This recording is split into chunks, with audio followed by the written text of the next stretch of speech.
Hello everybody, welcome back to my channel. आजको यस भिडियोमा हामी बीएससी सीएसआईटी को इन्ट्रान्स एक्जामिनेसनमा फिजिक्स पोर्सनबाट कस्तो खाले क्वेशन्सहरू आउन सक्छ तिनै क्वेशन्सहरूलाई डिस्कस गर्दैछौँ।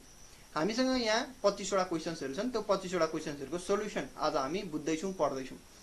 सो नम्बर 1 मा हामी हेरौँ। नम्बर 1 मा के दिएको छ भन्दाखेरि in gas equation p + a / b² v - b = rt the dimension of A R भनेर सोधेको छ। यहाँ यो जुन ए छ नि, यो ए को डाइमेन्सन कति हो त्यो हामीले निकाल्नु पर्ने छ। अब यो निकाल्नको लागि यहाँ के गरिदैछ त भन्दाखेरि p + a / b² गर्दैछ। सो p र a / b² जुन छ त्यो एड हुँदो रहेछ। यदि p र a / b² एड हुन्छ भने पक्कै पनि तिनीहरूको डाइमेन्सन के हुनु पर्यो, सेम हुनु पर्यो। सो डाइमेन्सन अफ p बराबर डाइमेन्सन अफ a / b² हुनु पर्यो। यहाँबाट डाइमेन्सन अफ a हामी कसरी निकाल्न सक्छौँ भन्दाखेरि डाइमेन्सन अफ a बराबर dimension of p times dimension of b² गर्न मिल्यो। यो डिभाइड बाइ b² उतार्दा मल्टिप्लाई भयो। अब डाइमेन्सन अफ p, प्रेसर को डाइमेन्सन हामीलाई थाहा छ m l को पावर -1 t को पावर -2 भयो। डाइमेन्सन अफ v, भोल्युम को डाइमेन्सन भनेको l³ हुन्छ, तर यहाँ v² छ, सो l को पावर 6। अब यहाँ l को पावर -1 l को पावर 6 मल्टिप्लाई गर्दा m l को पावर 5 t को पावर -2 आउँछ। सो अप्सन कुन ठिक रहेछ भन्दाखेरि अप्सन नम्बर बी हाम्रो करेक्ट एन्सर रहेछ। यसरी हामी डाइमेन्सन अफ a निकाल्न सक्छौँ। मानिलिउँ डाइमेन्सन अफ b सोधेको थियो भने डाइमेन्सन अफ b बराबर डाइमेन्सन अफ v हुनु पर्यो, किनभने v - b गरिएको छ। सो भोल्युम र b घट्दो रहेछ।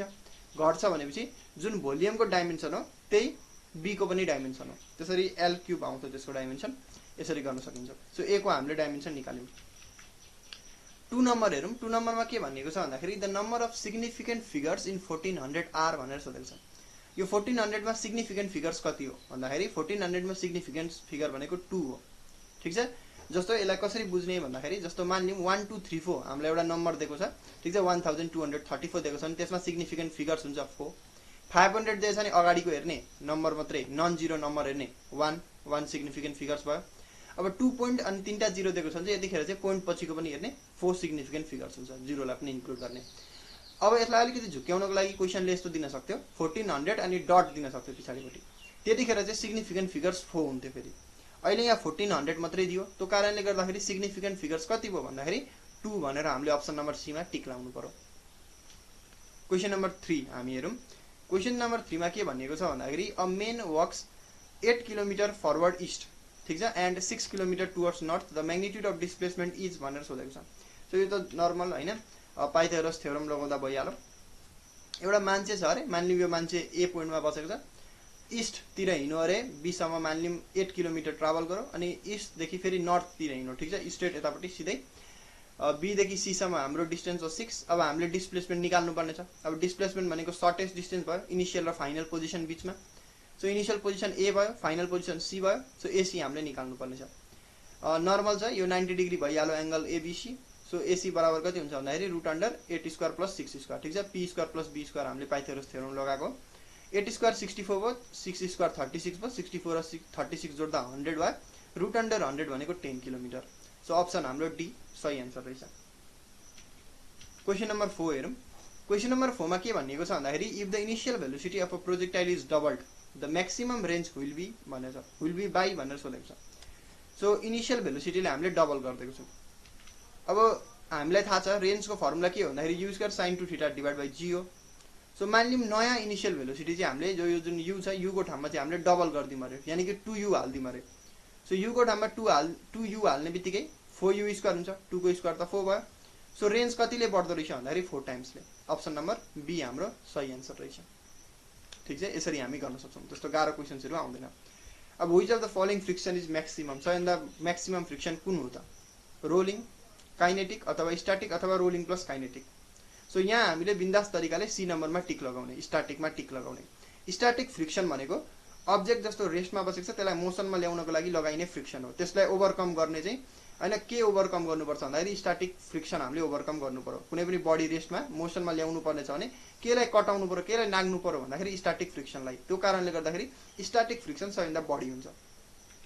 सो अप्सन नम्बर म्याक्सिमम कहाँ फ्रिक्सन हुन्छ भन्दाखेरि स्ट्याटिक फ्रिक्सन भनेको म्याक्सिमम फ्रिक्सन हो। क्वेशन नम्बर 6 हामी हेरौँ। If the speed of rotation of earth increases, मानिलिउँ जुन रोटेसन अफ अर्थ छ त्यो चाहिँ बढ्यो अरे, the weight of a body on earth surface कति हुन्छ त भनेर सोधेको छ। ए नम्बरमा स्मलर, बी नम्बरमा 0 पनि हुन सक्छ भनेर दिएको छ, सी नम्बरमा ग्रेटर, डी नम्बर अनएफेक्टेड।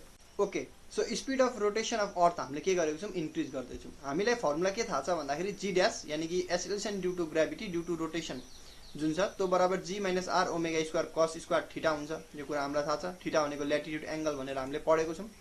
अब यहाँ हामीले के गरेको छौँ भन्दाखेरि स्पिड अफ रोटेसन अफ अर्थलाई चाहिँ इन्क्रिज गर्दैछौँ। सो यो जुन ओमेगा भयो यो एंगुलर स्पिड भयो, यो ओमेगालाई हामीले इन्क्रिज गर्दैछौँ। सो ओमेगालाई इन्क्रिज गरेपछि के हुन्छ त भन्दाखेरि किनभने यो त माइनस हुँदैछ नि त यो टर्म त, त्यो कारणले गर्दाखेरि जी ड्यास के हुन्छ, कम हुन्छ, घटो।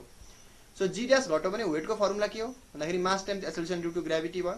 सो के हुने रहेछ, वेट पनि घट्ने रहेछ। ओमेगा इन्क्रिज हुँदाखेरि जी ड्यास घट्ने रहेछ, एसेलेरेसन ड्यू टु ग्राभिटी घट्ने रहेछ। सो वेट पनि के हुने रहेछ, घट्ने रहेछ। त्यस कारणले गर्दाखेरि अप्सन कुन ठिक रहेछ भन्दाखेरि स्मलर। स्मलर हाम्रो एन्सर नम्बर ए नम्बरको अप्सन चाहिँ सही रहेछ। अब कहिलेकाहीँ क्वेसन एउटा इम्पोर्टेन्ट क्वेसन के छ भन्दाखेरि मानिलिउँ अर्थ चाहिँ स्टप भयो अरे, रोटेसन गर्न स्टप गरेर रोक्यो अरे, त्यतिखेर ओमेगा के हुन्छ, एंगुलर स्पिड त 0 भयो, अर्थ रोटेट गर्न छोडो भने त। सो वेट बराबर कति हुन्छ भन्दाखेरि एमजी हुन्छ, क्यापिटल यो स्मल जी मात्रै हुन्छ, जी ड्यास हुँदैन। ठिक छ, किनभने यो पुरै टर्म क्यान्सल भयो। त्यतिखेर के हुन्छ भन्दाखेरि if earth stops rotating weight of body के हुन्छ, इन्क्रिज हुन्छ। यो फर्मुलाले हामीलाई दिन्छ। ओके, क्वेसन नम्बर 7 हामी हेरौँ। क्वेसन नम्बर 7 मा के भनिएको छ भन्दाखेरि a weightless rubber balloon has 100 gram of water in it. एउटा वेटलेस रबर बेलुन छ अरे, हामीसँग एउटा बेलुन छ, रबरले बनेको बेलुन छ जसको वेट छैन, त्यसमा हामीले 100 ग्राम पानी हाल्दिएको छौँ। त्यो बेलुन भित्र 100 ग्राम पानी हाल्दिएको छौँ। Its weight in water will be भनेर सोधेको छ। अब यो कति इन्ट्रेस्टिङ क्वेसन छ हैन। वाटरमा अब त्यसलाई त्यो बेलुनलाई हामीले पानी 100 ग्राम पानी हालेको जुन बेलुन छ त्यसलाई पानीमा हाल्यौँ भने, ठिक छ, एउटा बकेट जहाँ चाहिँ पानी छ त्यसमा हाल्यौँ भने कति हुन्छ त वाटरको वेट, वाटरको वेटमा कति हुन्छ त बेलुनको वेट भनेर सोधेको छ। सो सही एन्सर के हो भन्दाखेरि 0 हुन्छ। किन 0 हुन्छ भन्दाखेरि आर्किमिडिस प्रिन्सिपल हो। साधारण कुरा छ, जस्तो मानिलिउँ अब weight of balloon with water कति छ भन्दाखेरि 100 gram into acceleration due to gravity गर्नु पर्यो। ग्रामलाई हामीले केजीमा लग्दाखेरि 0.1 इन्टु जी लेख्न पाइयो। ठिक छ, जी भनेको एसेलेरेसन ड्यू टु ग्राभिटी भयो। अब मानिलिउँ बेलुनलाई हामीले वाटरमा राखेको छौँ। सो वाटर त लिक्विड भयो, त्यसले के गर्छ, एउटा अपवर्ड फोर्स लगाउँछ, अपथ्रस लाग्छ। अपथ्रस भनेको फर्मुला के हो, भी रो जी हो। रो भनेको डेन्सिटी भयो, किनभने वाटर छ त्यो कारणले वाटर। भी भनेको भोल्युम अफ लिक्विड डिस्प्लेस्ड। अब किनभने वाटरै राखेको छौँ त्यो कारणले गर्दाखेरि भी इन्टु रो हाल्दाखेरि 0.1 आउँछ, भोल्युम टाइम्स डेन्सिटी गर्दाखेरि। ठिक छ, 100 ग्राम हो नि त, अनि जी को जी। सो नेट फोर्स कति भयो भन्दाखेरि डाउनवर्ड फोर्स वेट लागेको छ, अपवर्ड फोर्स अपथ्रस लागेको छ। दुईटैको भ्यालु कति छ, 0.1 जी 0.1 जी काटियो, एन्सर कति भयो, 0 भयो। त्यस कारणले गर्दाखेरि मानिलिउँ मैले एउटा रबर बेलुनलाई चाहिँ के गरेँ भन्दाखेरि त्यसमा 100 ग्राम पानी हालिदिएँ अनि त्यसलाई पानीमै राखेँ भने अब वेट नाप्नु पर्यो बेलुनको भने वेट 0 देखाउँछ। ठिक छ, किनभने अपथ्रसले केलाई क्यान्सल गर, वेटलाई क्यान्सल गर। ओके, सो नेट फोर्स 0 देखाउँछ, त्यो कारणले गर्दाखेरि अप्सन कुन सही रहेछ त भन्दाखेरि डी नम्बरको अप्सन सही रहेछ। क्वेसन नम्बर 8 पनि एउटा झुक्क्याउने खाले क्वेसन छ। The temperature of substance increases by 270 degree Celsius. मानिलिउँ कुनै पनि एउटा बडीको एउटा सब्सटेन्सको चाहिँ टेम्परेचर 270 डिग्री सेल्सियसले बढ्यो अरे। अहिले केही थियो, अब 270 डिग्री सेल्सियसले बढ्यो। यो जुन इन्क्रिज इन टेम्परेचर छ it's equal to 300 kelvin, 0 kelvin, 270 kelvin अथवा 273 केल्भिन हामीले निकाल्नुपर्ने छ। अब केल्भिन स्केल र जुन सेल्सियस स्केल छ त्यसको रिलेसन हामीलाई थाहा छ। के बराबर के हुन्छ त भन्दाखेरि C प्लस 273 हुन्छ। सो इनिसियल्ली मानिलिउँ K1 equal to C1 plus 273 हुन्थ्यो। अब केही सब्सटेन्स टेम्परेचर बढेपछि त्यतिखेर नाप्दाखेरि K2 बराबर C2 प्लस 273 हुन्छ। सो चेन्ज हामी घटाएर निकाल्न सक्छौँ। K2 minus K1 equal to C2 minus C1, अनि यो 273 क्यान्सल भयो। सो जुन चेन्ज इन केल्भिन स्केल हुन्छ त्यही चेन्ज इन सेल्सियस स्केल हुँदो रहेछ, किनभने 270 डिग्री सेल्सियसले इन्क्रिज भएको थियो। त्यो कारणले गर्दाखेरि अब केल्भिनमा पनि कतिले इन्क्रिज देखाउँछ, 270 केल्भिनले नै इन्क्रिज देखाउँछ। यो क्वेसन इन्ट्रेस्टिङ छ। सो एन्सर के लेख्ने भन्दाखेरि सी नम्बरको लेख्ने। अब 9 नम्बरको क्वेसन हेरौँ। Which of the following gases possesses maximum RMS speed at a given temperature. यिनीहरू जुन ग्यासेसहरू छन् यिनीहरू मध्ये सबैभन्दा बढी आरएमएस स्पिड कसको छ त, रुट मिन स्क्वायर स्पिड कसको छ भनेर हामीले निकाल्नु पर्नेछ। सो यसको फर्मुला के हुन्छ, रुट अन्डर 3RT/m हुन्छ। यो r भनेको युनिभर्सल ग्यास कन्स्टेन्ट, t भनेको टेम्परेचर हैन, m भनेको के भयो भन्दाखेरि मोलर मास भयो, t भनेको एब्सोल्युट टेम्परेचर, केल्भिन स्केलमा नाप्ने टेम्परेचर। अब यहाँबाट के थाहा भयो भन्दाखेरि गिभन टेम्परेचर एउटै छ, त्यो कारणले गर्दाखेरि v is directly proportional to 1/m square लेख्न मिल्यो अथवा inversely proportional to root under m square लेख्न मिल्यो। अब मोलर मास कुनको बढी हुन्छ त, हाइड्रोजनको हुन्छ 2, नाइट्रोजनको कति हुन्छ 14 हैन, अक्सिजनको कति हुन्छ 16 हुन्छ। सरी नाइट्रोजनको कति भयो 14 हैन नि 28 चाहिँ भयो, N2 छ नि त। सो अक्सिजनको कति भयो भन्दाखेरि 32 भयो अनि हिलियमको कति भयो 4 भयो। आरएमएस स्पिड कसको बढी हुने रहेछ भन्दाखेरि हाइड्रोजनको, किनभने सबैभन्दा कम मोलर मास छ, त्यो कारणले गर्दाखेरि, किनभने यहाँ इन्भर्सली प्रोपोर्सनल छ, सबैभन्दा कम हुनेको चाहिँ सबैभन्दा बढी आरएमएस भेलोसिटी हुनु पर्यो, स्पिड हुनु पर्यो, त्यो कारणले गर्दाखेरि अप्सन नम्बर ए हाम्रो सही आन्सर हो, H2। क्वेसन नम्बर 10 हेरौँ। क्वेसन नम्बर 10 मा के भनेको छ भन्दाखेरि the black body emits line spectrum हो कि ब्यान्ड स्पेक्ट्रम, सी नम्बरमा कन्टिन्युस स्पेक्ट्रम अथवा मिक्स स्पेक्ट्रम। सो यसमा के आन्सर हुन्छ भन्दाखेरि हामीले पढ्दै आएको कन्टिन्युस स्पेक्ट्रम हुन्छ, ठिक छ, कन्टिन्युस स्पेक्ट्रम हुन्छ।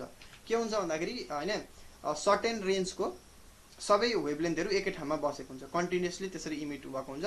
यो हामीले ब्ल्याक बडी भनेपछि बुझ्ने कि इलेक्ट्रोम्याग्नेटिक रेडिएसनहरू यिनीहरूले छेउछाउमा भएको इलेक्ट्रोम्याग्नेटिक रेडिएसनहरू यिनीहरूले एब्जर्ब गर्छ, लिन्छ र के इमिट गर्छ भन्दाखेरि थर्मल रेडिएसन्सहरू इमिट गर्छ। कस्तो फर्ममा भन्दाखेरि इन कन्टिन्युस स्पेक्ट्रम। यो कुरा हामीले याद गर्नु पर्यो। क्वेसन नम्बर 11 हेरौँ हामी।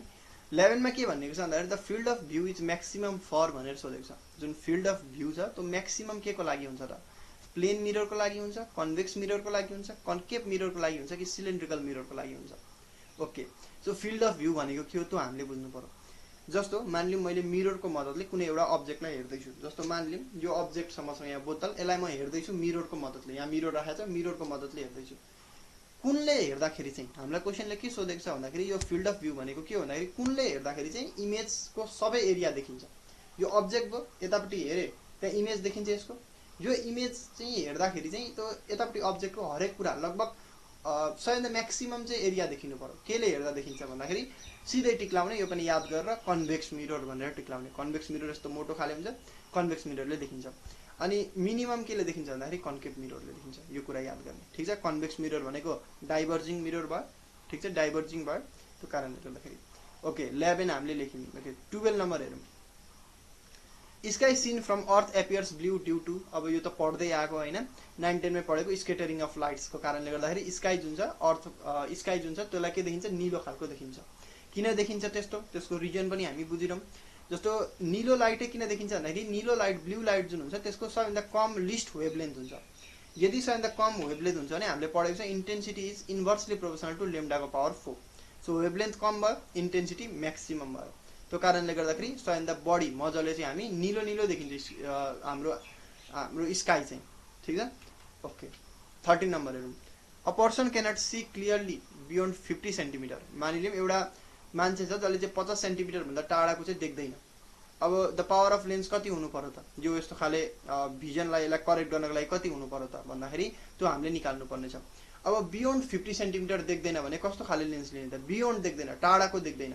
अब टाढाको देख्दैन, नजिकको देख्दो रहेछ, त्यो कारणले गर्दाखेरि यसलाई के भनिन्छ? सर्ट साइडनेस भन्ने गरिन्छ। सर्ट साइडनेस छ भने के लगाउनु पर्यो भन्दाखेरि कन्केभ मिरर, कन्केभ लेन्स लगाउनु पर्यो।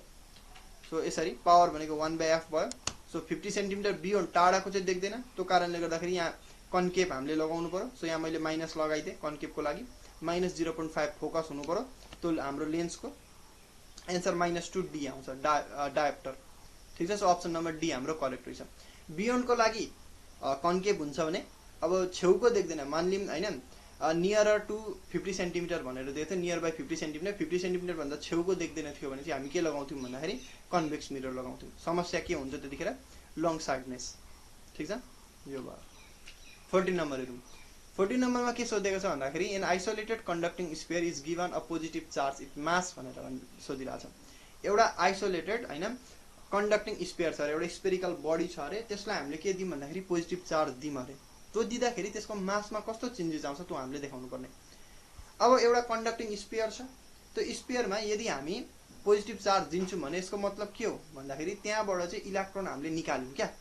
इलेक्ट्रोनलाई निकालियो भने त पोजिटिभ चार्ज छ भनेर भन्न मिल्छ नि त। पहिले इलेक्ट्रोन थियो, अब यहाँ नेगेटिभ चार्ज जस्तो भयो अथवा न्युट्रल हुनसक्छ, त्यहाँबाट हामीले एउटा इलेक्ट्रोन निकाल्यौँ भने पोजिटिभ चार्ज आउन थाल्यो। सो त्यहाँबाट हामीले इलेक्ट्रोन निकालेछौँ, स्फियरबाट इलेक्ट्रोन निकालेछौँ। इलेक्ट्रोनको मास हुन्छ, इलेक्ट्रोनको मास हुन्छ, इलेक्ट्रोनलाई हामीले निकाल्यौँ भने चाहिँ मास घट्ने भयो, त्यो कारणले गर्दाखेरि त्यसको मास के हुन्छ? डिक्रिज हुन्छ। अप्सन नम्बर बी हाम्रो सही एन्सर भयो।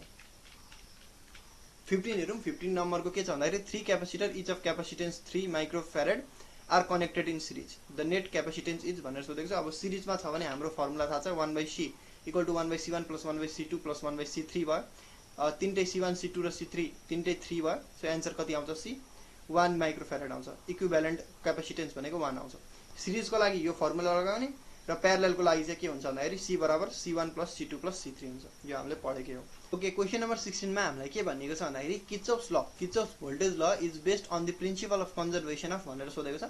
सो किर्चोफ्स भोल्टेज ल जुन सेकेन्ड ल छ त्यो केमा आधारित छ? कन्जर्भेसन अफ एनर्जीमा आधारित छ। के हुन्छ भन्दाखेरि यदि भोल्टेजको कुरा आउँदैछ भने जहिले पनि लेख्ने कन्जर्भेसन अफ एनर्जीमा आधारित छ, र यदि करेन्टको कुरा आउँदैछ किनभने किर्चोफ फर्स्ट ल करेन्टको कुरा छ त्यहाँ हैन, त्यो कारणले गर्दाखेरि conservation of charge first law चाहिँ कन्जर्भेसन अफ चार्जमा आधारित छ, त्यसमा बेस्ड भएर बनिएको प्रिन्सिपल हो, त्यसमा बेस्ड भएर बनेको ल हो। र किर्चोफ सेकेन्ड ल चाहिँ केमा आधारित छ भन्दाखेरि केमा बेस्ड छ भन्दाखेरि कन्जर्भेसन अफ एनर्जीमा। ठीक छ। क्वेशन नम्बर 17 हामी हेरौँ। A charge particle enters in a strong magnetic field it's kinetic energy भनेर सोधेको छ। एउटा चार्ज पार्टिकल हैन स्ट्रङ एउटा म्याग्नेटिक फिल्डमा पस्यो अरे त्यसको काइनेटिक एनर्जी के हुन्छ भनेर सोधेको छ। इन्क्रिज हुन्छ, डिक्रिज हुन्छ, रिमेन्स कन्स्टेन्ट अथवा इन्क्रिज हुन्छ अनि फेरि कन्स्टेन्ट भइदिन्छ भनेर सोधेको छ। अब एउटा चार्ज पार्टिकल यदि एउटा स्ट्रङ म्याग्नेटिक फिल्डमा पस्दै छ भने के हुन्छ भन्दाखेरि त्यसको स्पिड त्यही रहन्छ, सो काइनेटिक एनर्जी त्यही रहन्छ, तर के हुन्छ भन्दाखेरि भेलोसिटी चाहिँ चेन्ज भइरहन्छ, डिरेक्सन बदलिरहन्छ क्या, चार्जले डिरेक्सन चेन्ज भइरहन्छ, कहिले यता कहिले उता जान्छ। त्यो कारणले गर्दाखेरि चार्ज पार्टिकलको डिरेक्सन चेन्ज हुन्छ, भेलोसिटी चेन्ज हुने भयो, तर स्पिड जुन हुन्छ भेलोसिटीको म्याग्निट्युड जुन छ त्यो चाहिँ त्यही रहन्छ। त्यस कारणले गर्दाखेरि त्यसको काइनेटिक एनर्जीमा केही चेन्जेस आउँदैन, सो रिमेन्स कन्स्टेन्ट। हाम्रो अप्सन नम्बर सी चाहिँ सही एन्सर हो। 19 हेरौँ। The self inductance of a straight wire is भनेर सोधेको छ। ए 0, बी मा इन्फिनिटी, बी सी मा नेगेटिभ, डी मा पोजिटिभ भनेको छ। सेल्फ इन्डक्टेन्स कति हुन्छ त straight वायरको?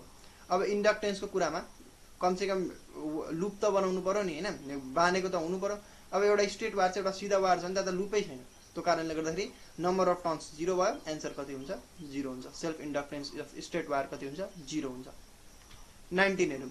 The photo electric effect is based on the law of conservation of भनेर सोधेको छ। अब फोटो इलेक्ट्रिक इफेक्ट केमा आधारित हो भन्दाखेरि कन्जर्भेसन अफ एनर्जीमा आधारित हो। हेर्नु त यतापट्टि photo electric effect, Einstein photoelectric इफेक्टले के भन्छ भन्दाखेरि kinetic energy plus work function equal to energy of a photon भन्छ। तीनटैमा एनर्जी छ। अब एनर्जी कन्जर्भ भएको छ, यति एनर्जी बराबर यति, लेफ्ट ह्यान्ड साइडको एनर्जी बराबर राइट ह्यान्ड साइडको एनर्जी, सो कन्जर्भेसन अफ एनर्जीमा आधारित रहेछ। अप्सन नम्बर ए हाम्रो सही एन्सर रहेछ। 20 नम्बर हेरौँ। When a radioactive element emits an alpha particle emit गर्दाखेरि the mass number of atom के हुन्छ? Increases by 1, decrease by 1, remains same, decrease by 4।